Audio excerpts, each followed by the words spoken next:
else left to do now is the weight and balance. Can't wait to see what she's going to weigh here. Yeah, it's a lot of work.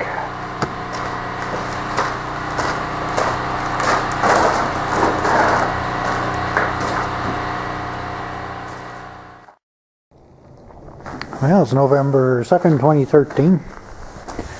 I should have taken my camera, but I said frig it. Did the test flight. Didn't take the camera because I figured with everything, all the changes, I just best concentrate on flying. And it's been 10 months since I've flown last, so that was a good idea. Flies way better. It handles better, climbs better, it's off the ground faster.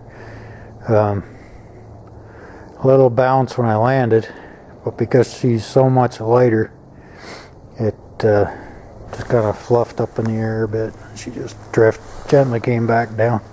So it flew well. Because I gotta take the elevator and adjust the incidence on that, or the horizontal stabilizer. Had the full forward trim, full down trim, and I still had slight forward pressure on the stick to fly level. Yeah, I was kind of wondering when I was taking off, I kept pushing the trim forward, which is usually the other way around. But it's done, it's over. No more riveting afternoons. I just got to go in and take there's shims on the rear mount of the stab, so I'll take half of them. I'll get the incidents corrected. How to use right stick to keep her level. So this has the adjustment and the trailing edge, so I'll just tweak them a bit and get her flying level. Neutral stick and elevator. Neutral on the trim, but made no mistakes putting that 503 in it. I lost about 5-6 mile an hour cruise speed. Kind of hard to tell, I only did a circuit with it. But she's doing anywhere from 65-68 mile an hour. So that's about 5,700 RPM. So I expected to lose that. If she did over 65, I would be happy, and I am. It is now an ultralight again. Now I gotta get this guy stored properly. Of course, I did the weight and balance Snowbird Aviation before I flew it. She used to weigh 749 pounds, empty weight. Now weighs 571 pounds. Empty weight.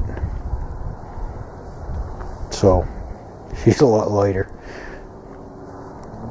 She shed what, 180 pounds, something, give or take a few pounds. So, and I'll tell you, I made a huge difference in the way this thing flies.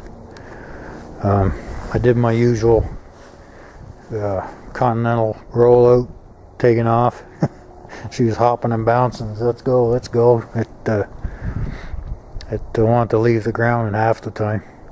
It actually climbs faster now, despite the less power. And bringing her down for a landing, wow. She transitioned.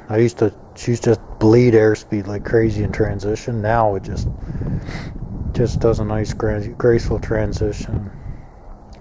A little hot because I'm used to coming in hot with the Continental in her, so I'm gonna have to slow down my speed a bit. But did, like I said before, a little hop, but it was pretty minor. I can feel how much better it flies with all that weight off it. But anyway, my next videos will be flying videos, not fixing videos, maybe. But like I said, I gotta go on the tail there, get the incidents changed on that, so I don't have to push the stick ahead. Because the CG is aft, I'm going to put electric start in it. And after yanking on that pull cord, no matter what, I think. But the battery, I'm going to take that, mount it in the firewall. There's lots of room. Just to get as much weight in the nose as I can. The starter assembly is going to be about 10 more pounds. So by the time I get all that back in, she'll be up to about 580. That's good though. No more riveting afternoons. That's good. It's freaking cold out.